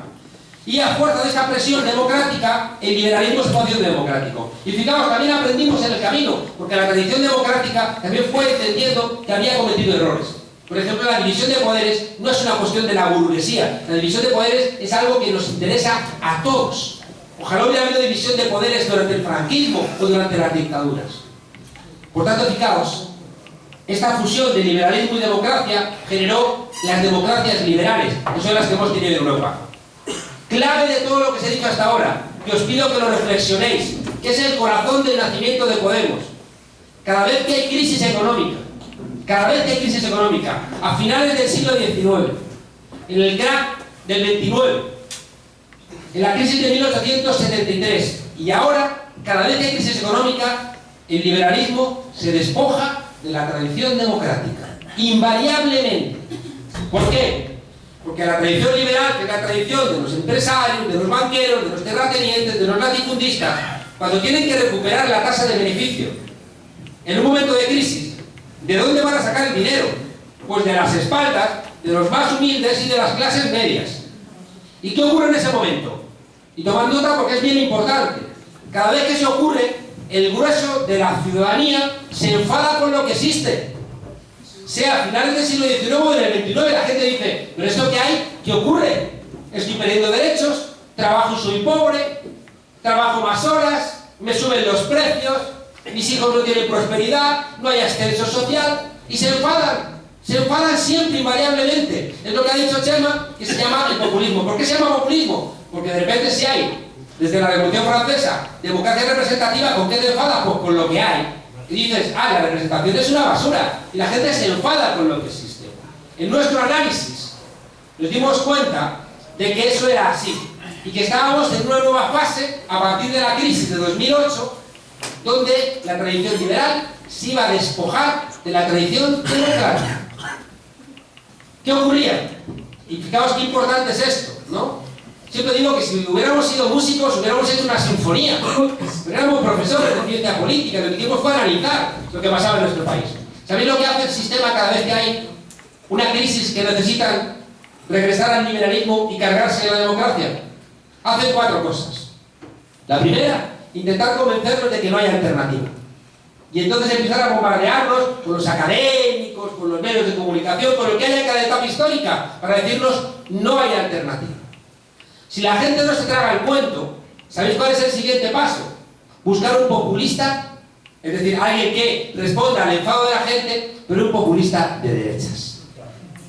Es Donald Trump. Donald Trump utiliza los excesos del sistema para decirle a los golpeados: ¿veis qué mal estáis? Yo os voy a solventar el asunto. Y uno dice: pero si tú eres millonario, ¿cómo me vas a solventar a mí los asuntos? Me estás contando una milonga, pero mucha gente va y se lo cree, porque no son tontos.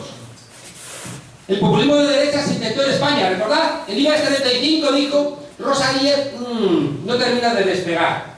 Ese es el espacio, un populismo de derechas. Y se buscaron a uno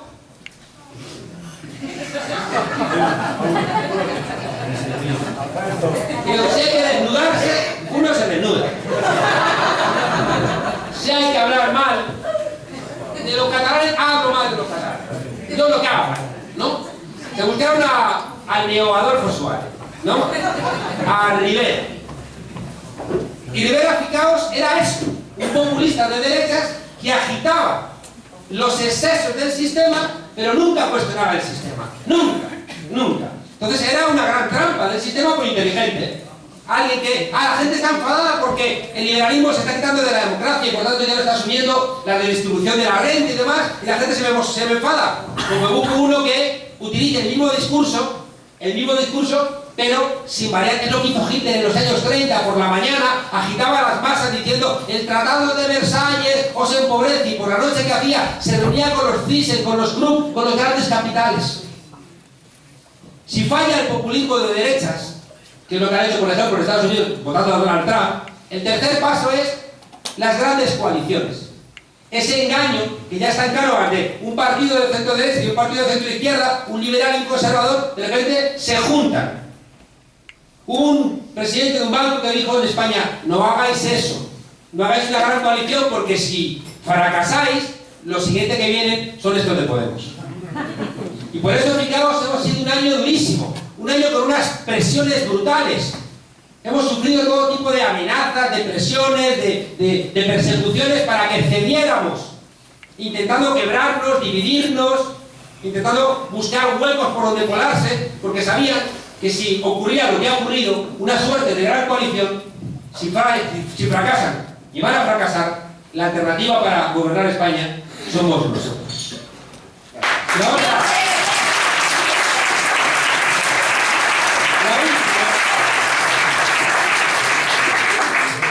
desde la perspectiva del sistema, si eso fracasa, vienen otra vez los años 30 y el autoritarismo. Nosotros, fijaos, lo ha planteado Chema, teníamos miedo porque estábamos viendo esas oportunidades. Estábamos viéndolo en Europa y en España. Estábamos viendo que estaban diciéndonos: no hay alternativa, no hay alternativa. El discurso de Margaret Thatcher, ¿recordáis? No hay alternativa, no hay alternativa. Los premios Nobel de Economía, ¡qué fraude! Y siempre había un premio Nobel de Economía para una mentira. Siempre, invariablemente.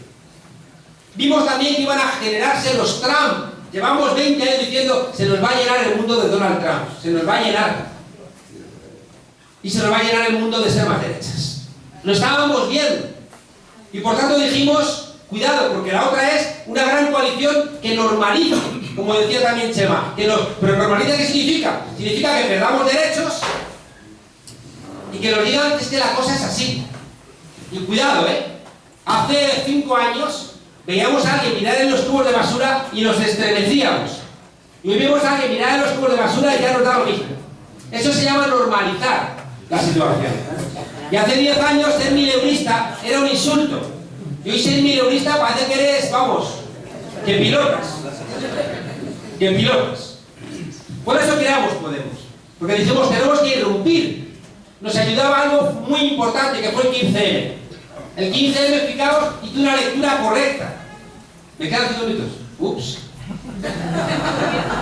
Entonces resumo. Resumo, fijaos.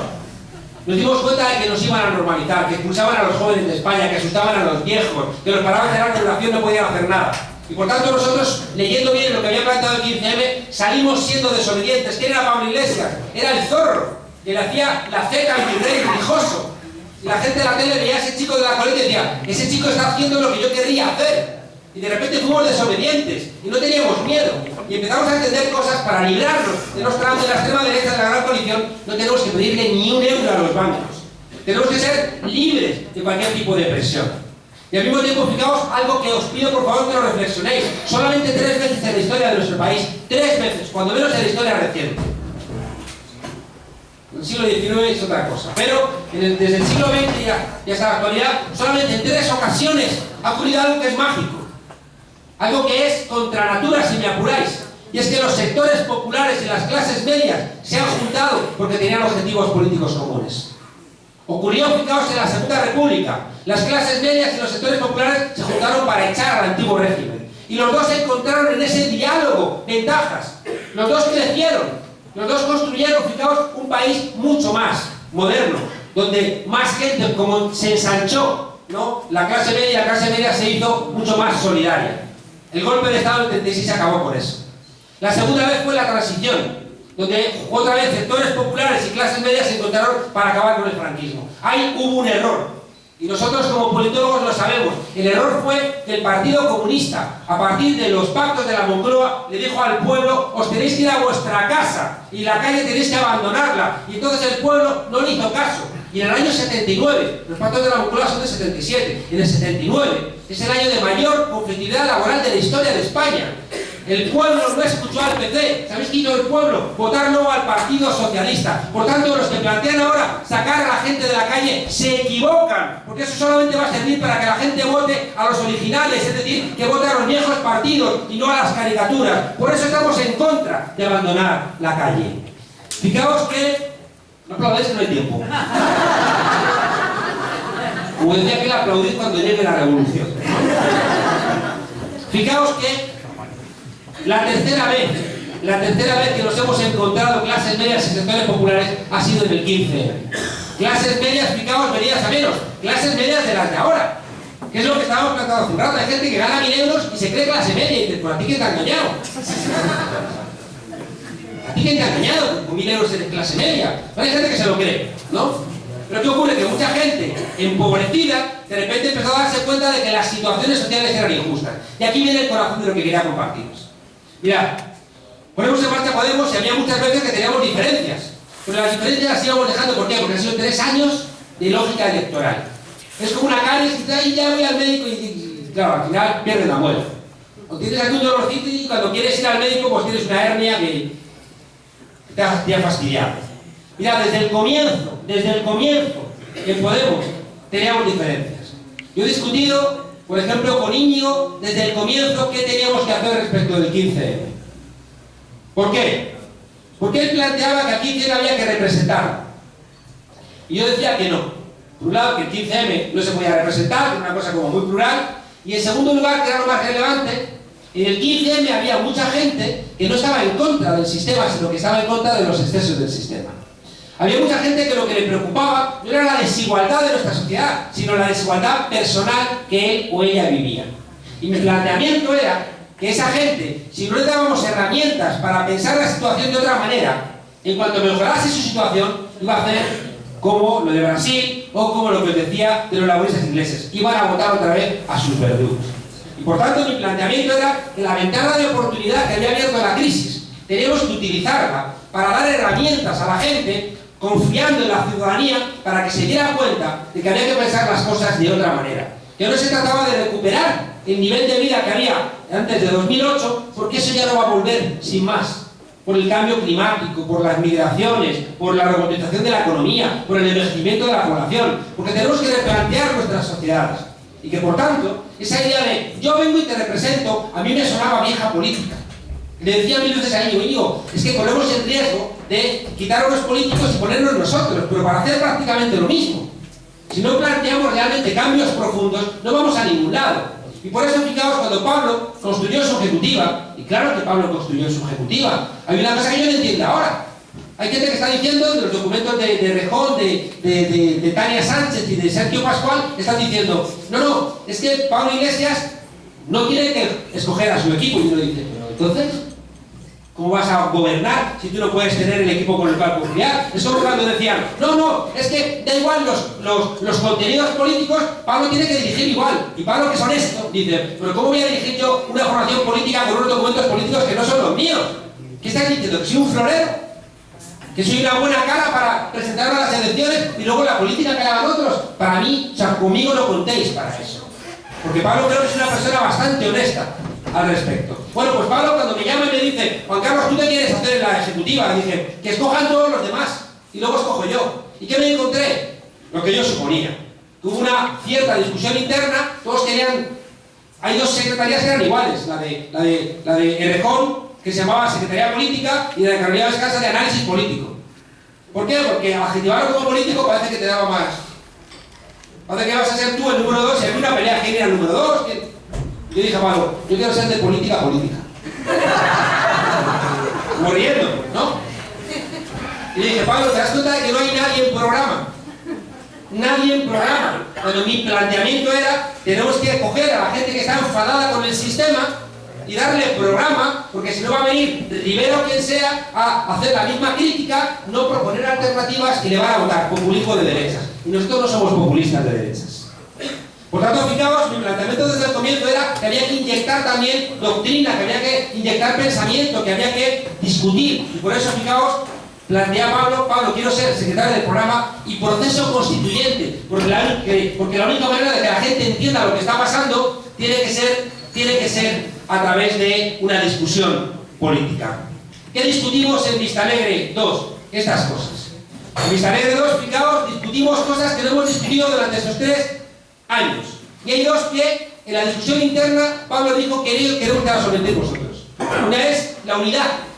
Pero si nos decís en la calle unidad.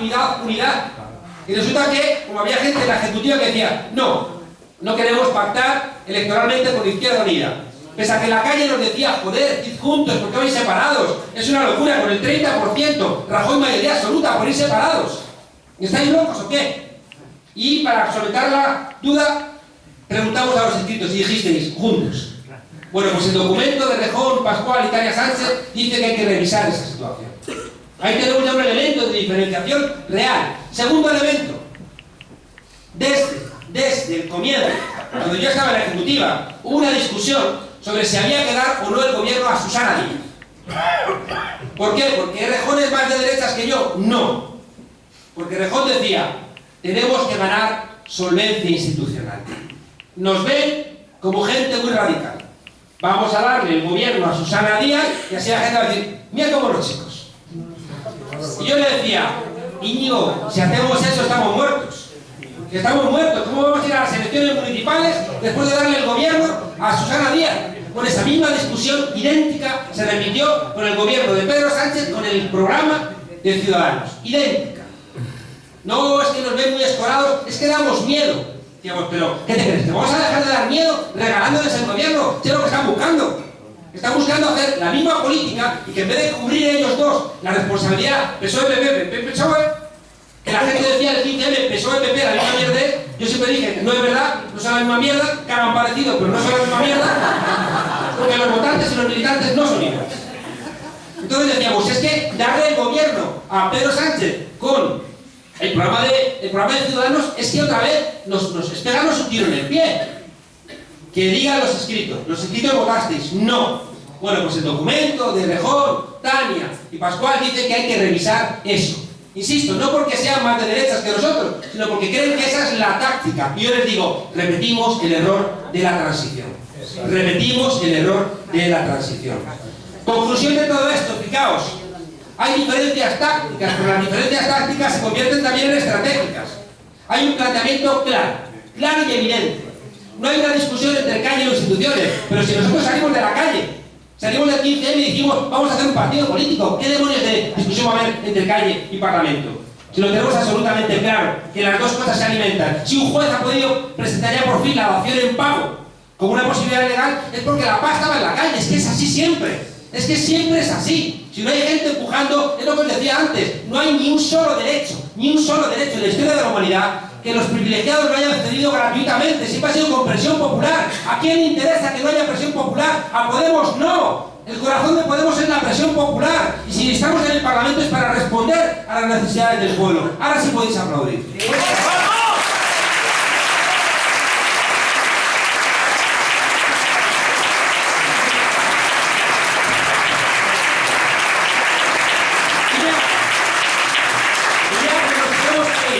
Lo último que quiero deciros, y para que podáis preguntaros otras cosas, lo último que quiero deciros es que el documento, que me lo he leído despacio, ¿no? Hay documentos que son interesantes, hay documentos que aprendemos, pero recordad que Echenique, que fue quien discutió, ¿no?, con Pablo Iglesias y con nosotros en Vistalegre, hoy está con nosotros y ha hecho una cosa que para mí es maravillosa.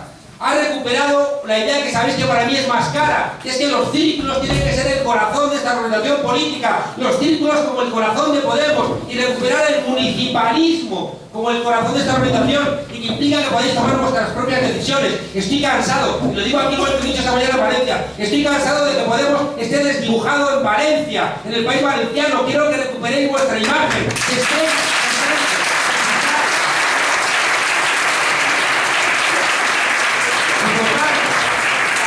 Y por tanto, fijaos, en el documento nuestro, los círculos cobran nueva fuerza.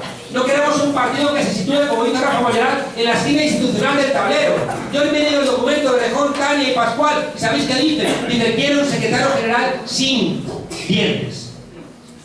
Dices, no quieres presentarte para disputarle a Pablo Iglesias el espacio, pero quieres que Pablo Iglesias no pueda elegir a su equipo. Pero estamos locos. No quieres que Pablo Iglesias pueda consultar a las bases. Estamos locos. Y qué curioso, al mismo tiempo que tú quieres un secretario general disminuido, porque no te vas a presentar, refuerzas la secretaría política. Entonces, ¿qué me están diciendo? Que quieres mandar pero sin presentarte. Y os digo lo que le vengo diciendo a Íñigo. Íñigo, estoy bastante enfadado de que estemos utilizando dentro de Podemos a los medios de comunicación que nos quieren destrozar para dividirnos y debilitarnos. E Íñigo, te digo una cosa con el corazón en la mano. Por favor, no hay ningún partido en el mundo donde el número 2 sea utilizado para debilitar a su secretario general. Respeto para Pablo Iglesias, Íñigo, respeto a su secretario general.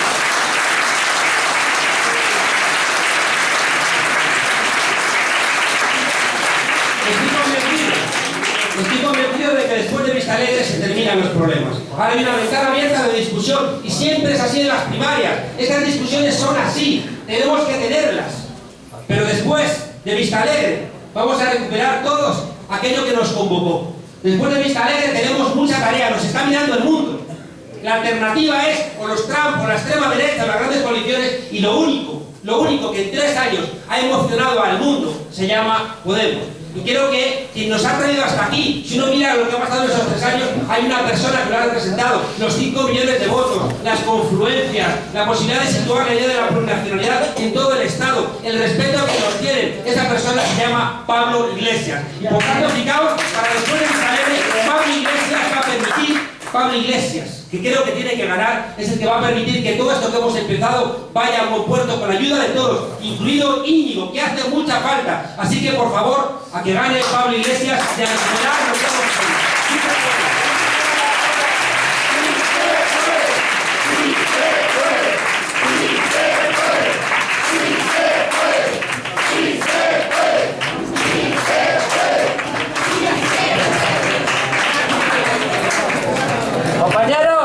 Compañeros, por favor, queréis permanecer un momento aquí.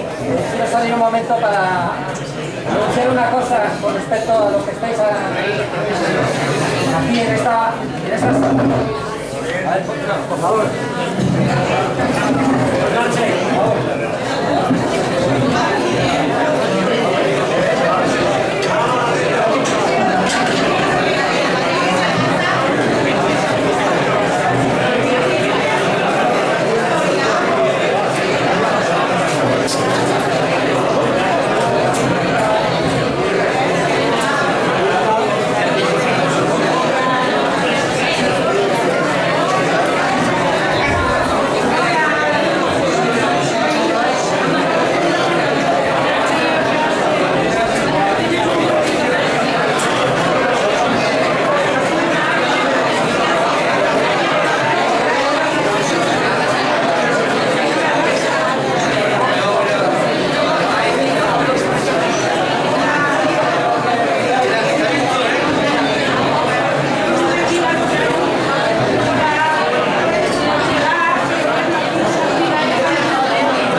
hace la gente venir a verla y disfrutarla.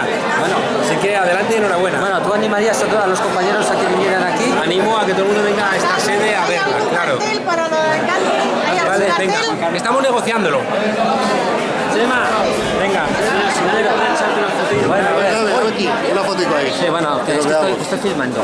Oye, comenta algo, ¿qué te parece? ¿Qué te parece la exposición en concreto? El local me parece bello, sobre todo por los cuadros que tiene. O sea, me parece que es tizar, o sea, es tiza, ¿no?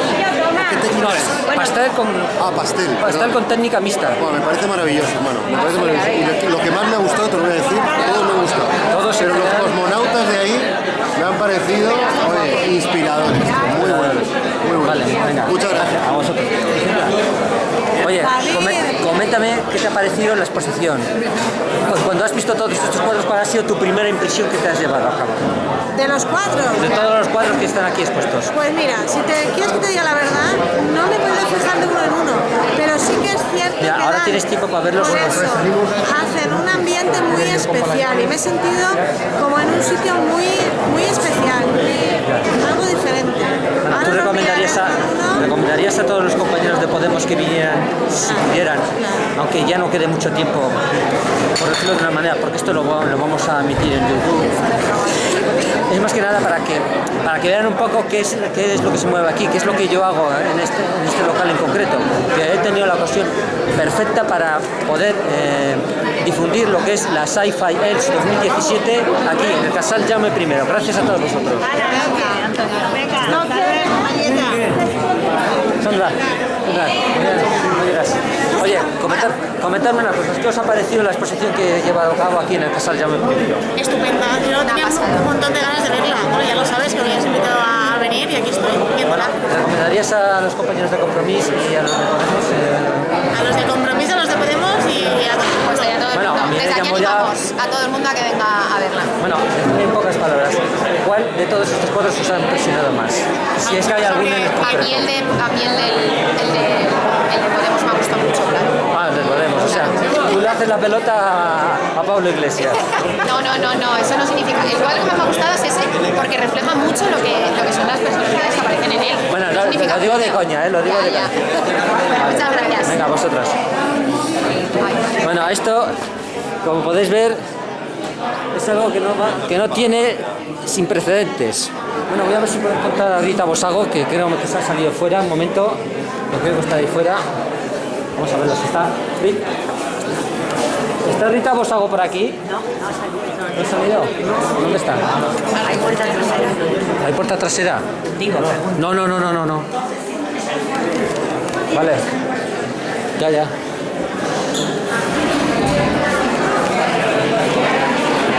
Bueno, aquí es impresionante cómo la gente está contemplando los cuadros. ¿Qué os parece?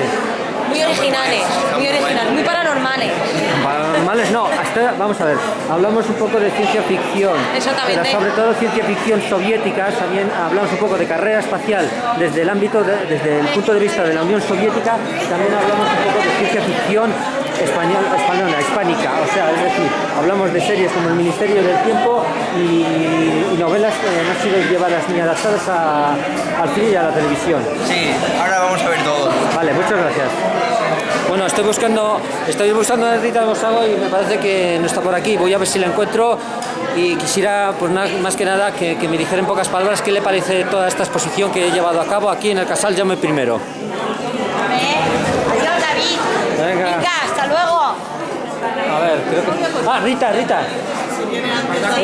Oye, coméntame, ¿qué te ha parecido la exposición que he llevado a cabo aquí en el Casal Jaume I? A ver, no me he enterado, ¿cómo? ¿Y qué te ha parecido la exposición? ¿Qué tal los cuadros? Los cuadros, nos ha parecido en el conjunto, con la gente, todo muy bonito. Todo muy bonito. Mucho calor, muchísimas gracias por el trabajo que estáis haciendo, porque esta calidad